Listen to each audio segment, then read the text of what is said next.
Avatar Day is the 5th episode of Season 2 of Avatar Last Airbender, the greatest show of all time, at least in my opinion, hopefully yours too, and I remember this one mostly from the memes.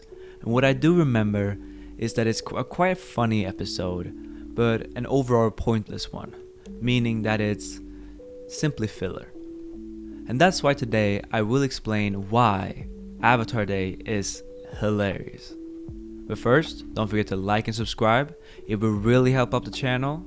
Comment which episode I should cover next. And without further ado, let's get right into it. The opening to this one is a classic. It really resembles a lot of season 1 openings that they brought here for season 2. And it's one of the last time at least we see these type of camping episodes. So you really gotta take it as you get.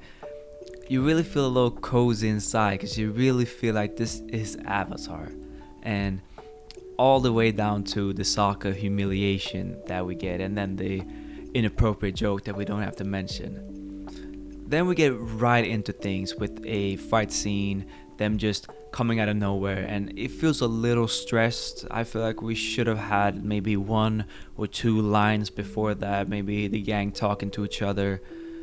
Instead of getting right in, it feels a little rushed, but the fight scene is decent enough. It's pretty good. We get a few different point of views, and also the story of gathering the staff and the waterbender scrolls but not getting the boomerang. It's a good story, it's a good hook, a little stress, but otherwise pretty good opening. And then we have a really smooth transition into the town, talking to the shopkeeper, and then he wishing happy Avatar Day.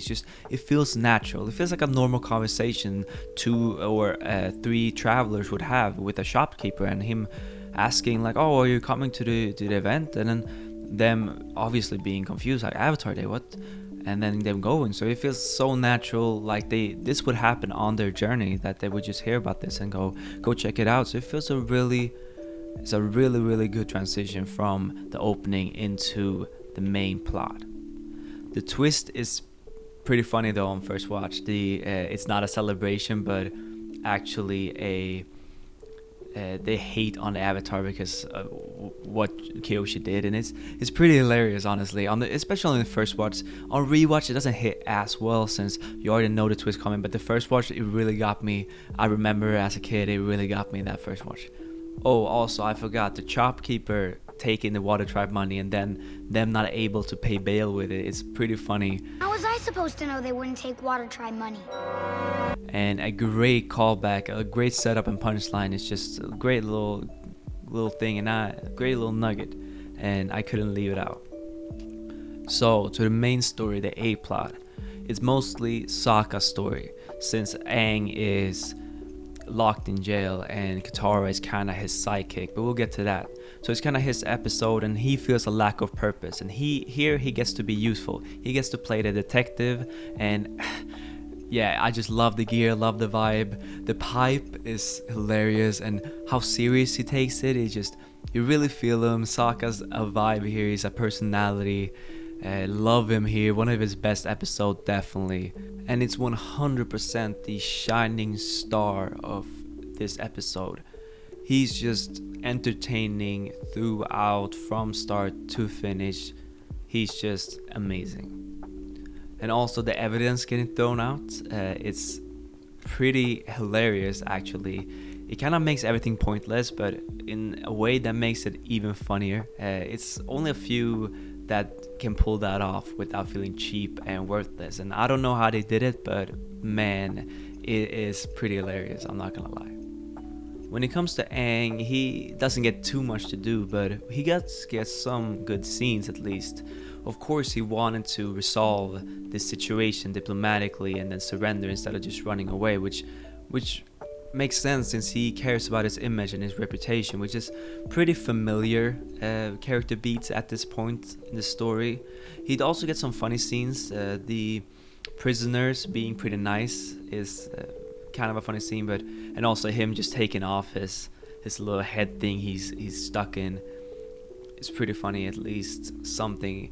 No real evolution here. He doesn't move anywhere as a character. It's pretty familiar to us at this point, but nothing negative. He gets some cute scenes, and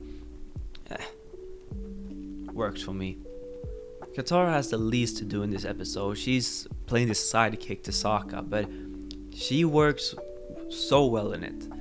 It's a pairing that the show and the writers go back to over and over again, and I understand why. It is for a reason. They work so good together. The sibling dynamic, they really have that figured out, and also the no romantic chemistry also works since they can't like fuck it up in any way, because I feel like a lot of shows has really good friendship relationship and then they have to put in a romance, because like obviously they're two people with different genders. Obviously they gotta marry each other, so that's a good thing. So they work so well together. Katara is playing a great role in this episode. She is hilarious.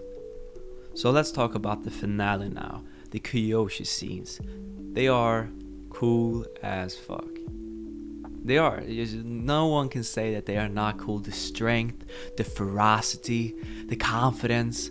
Man, she is so powerful, and you just feel it. It's also great world building. It's not necessarily like important or necessary for overall plot, like defeating Ozai. It's not important in that way. It's not important like waterbending is to the world building. So why does it work so well? And it's because stories like this needs to fill out the world for the world not to feel small. They have to have these little things, like imagine Hogwarts without candy or different spells like they don't use. Like you gotta fill out the world, or the animals maybe. So you gotta fill out the world with things that is not necessarily important to the main overall plot, but you can create stories within, so the story serves some purpose, or that so that the flashback or the world building serves some purpose. So in this case, it kind of solves the conflict that we have in the main plot in this episode, in this specific episode, which is filler. So you could take this entire episode out and just keep like the maybe the Iroh and Zuko scenes, and then everything would stay the same over the whole story. But this episode works so well because it has some world building within it that is dependent, or the plot is dependent on that world building. So let's move on to the B plot now.